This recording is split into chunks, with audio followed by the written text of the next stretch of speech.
یہاں آنے کا مقصد حضرت مفتی سلمان اظہری صاحب قبلہ کو ممبئی کی سرزمین پر گرفتار کر لیا گیا اور گرفتاری کی کوئی ایسی بڑی وجہ نظر نہیں آئی کہ جس کی بنیاد پر انہیں گرفتار کیا جائے۔ انہوں نے اپنی تقریر کے آخر میں ایک شعر پڑھا۔ شعر یاد ہے آپ کو؟ کیا شعر ہے؟ کیا شعر ہے آپ بتائیے؟ کچھ دیر کی خاموشی ہے،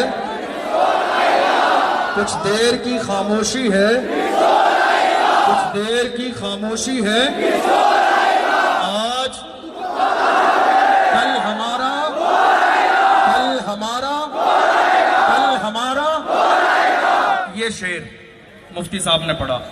چونکہ ہم جو آگے بات کرنے والے ہیں وہ پتہ ہونا چاہیے کہ کیا بات ہو رہی ہے۔ سکون سے بیٹھ جائیے، آپ کو نعرہ لگانے کا موقع دیا جائے گا۔ یہ شعر میں آپ کو اس لیے پڑھ کے بتا رہا ہوں تاکہ آپ کو یہ پتہ چلنا چاہیے کہ ہم یہاں کیوں آئے ہیں۔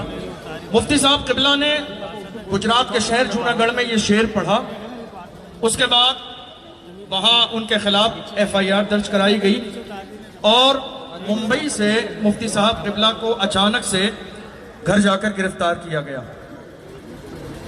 اور اگر اس شعر پر بات کی جائے، سمجھنے والی بات یہ ہے کہ آج ہم اور آپ سب جانتے ہیں سوشل میڈیا کا دور ہے، ایڈیٹنگ کا دور ہے۔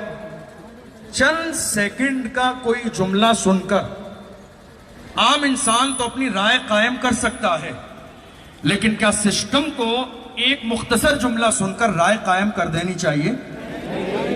کیا اس کے لیے جانچ نہیں ہونی چاہیے؟ کیا اس کے لیے تحقیق نہیں ہونی چاہیے؟ کیا اس کے لیے پورا پروگرام نہیں سننا چاہیے؟ کیا اس کے لیے پورا بیان نہیں سننا چاہیے؟ اور بیان سننے کے بعد اس پورے بیان کو ہمارے ہندوستان کے آئین کے قانون کے سامنے رکھا جائے کہ وہ بیان ہندوستان کے قانون کے مقابلے میں صحیح ہے یا غلط ہے۔ اگر ملک کے قانون کے مقابلے میں وہ غلط ہو تو ملک کے قانون کے مطابق سزا دی جائے۔ اس میں ہم کوئی ہمدردی نہیں کریں گے۔ جو غلط ہے وہ غلط ہے، جو صحیح ہے وہ صحیح ہے۔ لیکن بات دراصل یہ ہے کہ مفتی صاحب قبلہ کے ساتھ ایسا نہیں ہوا۔ مفتی سلمان اظہری صاحب قبلہ کا ایک جملہ سنا گیا اور جملہ سننے کے بعد اچانک گرفتاری ہوئی۔ حالانکہ طریقہ یہ تھا کہ انہیں نوٹس دینا چاہیے تھا اور نوٹس دیا جاتا اور اس کے بعد باضابطہ اس مسئلے کی تحقیق ہوتی، لیکن مفتی صاحب قبلہ کو اچانک سے گرفتار کر لیا گیا اس ایک جملے کے لیے۔ حالانکہ صحیح بات یہ ہے، ان کی پوری اسپیچ سوشل میڈیا پہ موجود ہے، دیکھی جا سکتی ہے۔ انہوں نے اپنی تقریر میں کسی دھرم کا نام نہیں لیا، کسی مذہب کا نام نہیں لیا، کسی کے خلاف بیان نہیں دیا، کسی کے خلاف کوئی بیان نہیں دیا۔ انہوں نے کسی دھرم کا، مذہب کا کوئی بھی ایسا جملہ نہیں کہا۔ وہ اپنی اسپیچ مکمل کر رہے تھے، کرتے کرتے یہ ایک بہت پرانا شعر ہے، بہت پرانا شعر ہے جس کو پڑھ کر انہوں نے اپنی تقریر ختم کر دی۔ اور اس سے پہلے جیسا کہ ویڈیو میں ہے، غالباً وہ اسرائیل یا فلسطین کے موضوع پر بات کر رہے تھے۔ اب غور کرنے والی بات ہے، اگر کوئی یہاں یہ کہنے لگے کتے بھونک رہے ہیں تو میں تو برا نہیں مانوں گا، میں برا مانوں گا؟ میں انسان ہوں، میں انسان ہوں، مجھ سے نہیں کہا ہے، مجھ سے تو کہا ہی نہیں ہے، میں نے کیوں برا ماننا ہے؟ مفتی صاحب قبلہ نے اپنا بیان اس انداز میں مکمل کیا اور مفتی صاحب قبلہ کو گرفتار کر لیا گیا اس ایک جملے پر۔ حالانکہ صحیح بات یہ ہے، اگر کوئی اس حوالے سے بات کرنا چاہے تو اس سے زیادہ بڑے بڑے جملے آج سوشل میڈیا پر موجود ہیں، اور اگر کوئی انکار کرنا چاہے تو ہم دلائل کے ذریعے، دلیلوں کے ذریعے یہ بات ثابت کر دیں گے۔ یہ وہ دور ہے کہ انسان بولنے والا مکر نہیں سکتا ہے۔ یہ وہ دور ہے کہ آج یوٹیوب پر ساری چیزیں موجود ہیں، آپ نے کب بولا، کہاں بولا، کیا بولا، کس لیے بولا، کس کے سامنے بولا۔ مفتی سلمان صاحب نے اپنی تقریر میں ایک آخر میں شعر پڑھا، لفظ کتا کہا، سارے لوگ ان کی بغاوت کرنے لگے. لیکن حال یہ ہے کہ اسی ہندوستان کی سرزمین پر تھوڑے سے زمانے پہلے کی بات ہے، ہریدوار کی سرزمین پر دھرم سنسد ہوئی. دیکھا نہیں دیکھا آپ نے؟ موجود ہے، گوگل کیا جا سکتا ہے، یوٹیوب پر دیکھا جا سکتا ہے. وہاں پر باضابطہ یہ اعلان کیا گیا 20 لاکھ مسلمانوں کا قتل عام کیا جائے. اعلان کیا گیا، ویڈیو موجود ہے، دیکھی جا سکتی ہے.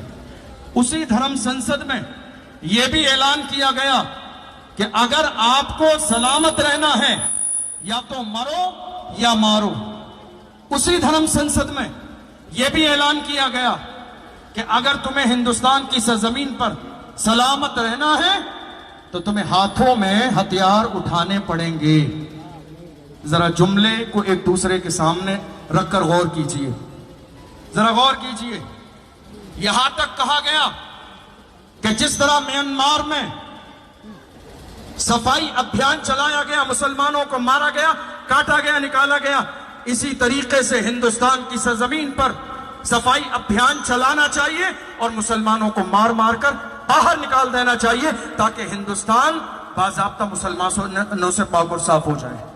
یہ ساری اسپیچ موجود ہے، ساری اسپیچ موجود ہے.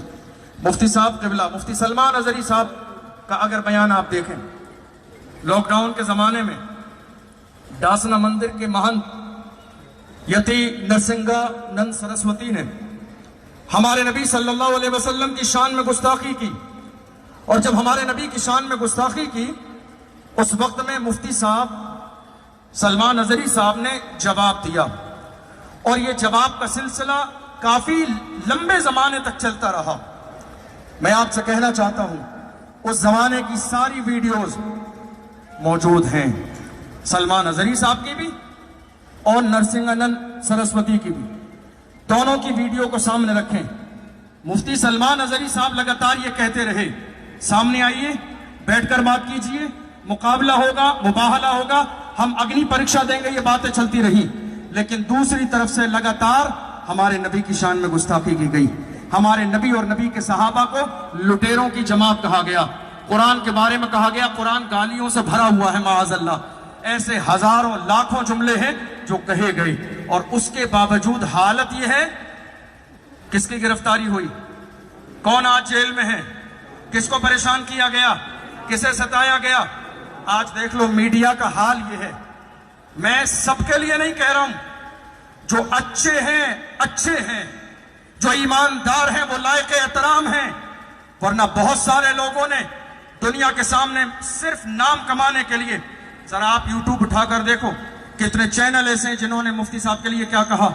زہریلا مولانا پکڑا گیا، زہریلا بیان دینے والا پکڑا گیا، ماحول خراب کرنے والا پکڑا گیا. میں آپ سے پوچھنا چاہتا ہوں، زہریلا بیان کیا ہے؟ دنیا کی یہ تاریخ ہے، جب کوئی ایک پاپولر شخصیت ہوتی ہے اور جب اس کو پکڑا جاتا ہے، کسی مسئلے پر گرفتار کیا جاتا ہے، تو اس کے ماننے جاننے والے تھانے میں آگ لگا دیتے ہیں. یہ ملک کی بے شمار واقعات ہیں، ہندوستان میں بھی اور ہندوستان سے باہر بھی.